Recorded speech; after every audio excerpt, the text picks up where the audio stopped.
అదే RTV app వార్తల్ని క్షణాల్లో చదివే అవకాశం ఉంటుంది. ఒక న్యూస్ పేపర్, ఒక టెలివిజన్ ఛానల్ మీ చేతుల్లో ఎప్పుడూ ఉంటాయి.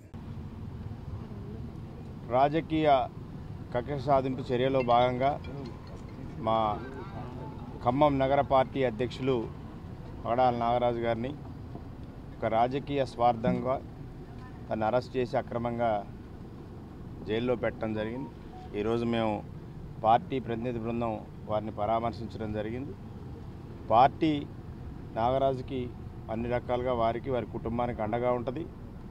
ఇప్పటికే బెయిల్ పిటిషన్ మూవ్ చేయడం జరిగింది.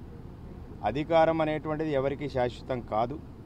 ఎందుకంటే అధికారం మార్పిడి జరిగినప్పుడల్లా ప్రత్యర్థులు తమ ప్రత్యర్థి మీద అంటే కక్ష తీర్చుకునేటువంటి చర్యల్లో భాగంగానే ఇవన్నీ జరుగుతున్నాయి. కాబట్టి కాంగ్రెస్ పార్టీ నాయకులకు ఒకటే చెప్పదలుచుకున్న బీఆర్ఎస్ పార్టీ జిల్లా అధ్యక్షుడిగా, మీరు పగటి కలలు కనమాకండి. మీకు అధికారం అనేది శాశ్వతం కాదు. మీకు తాత్కాలికంగా పైచాచిక ఆనందం పొందొచ్చు నాగరాజును అరెస్ట్ చేశామనేటువంటిది. నాగరాజు అరెస్టుని బూచిగా చూపించి మిగతా బీఆర్ఎస్ పార్టీ నాయకుల్ని, కార్యకర్తల్ని భయపెట్టి ప్రలోభపెట్టే ప్రయత్నాల్ని కాంగ్రెస్ పార్టీ నాయకులు మానుకోండి.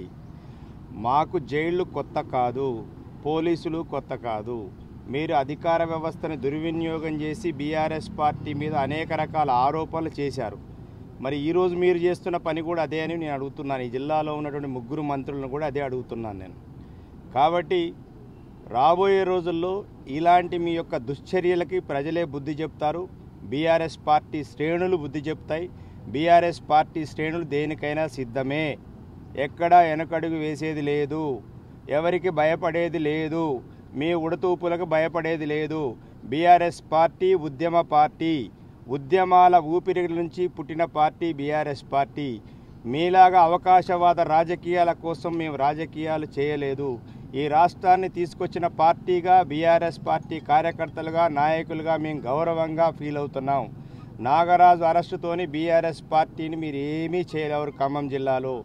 కాబట్టి మిగతా విషయాలన్నీ కూడా నేను పత్రికా మిత్రుల సమక్షంలో నేను ఖచ్చితంగా మిగతా అన్ని విషయాల మీద స్పందిస్తాం జిల్లా పార్టీ తరఫున. ఈరోజు వచ్చింది కేవలం నాగరాజుని పరామర్శించి ధైర్యం చెప్పడం కోసం మాత్రమే ఇక్కడికి రావడం అనేది జరిగింది.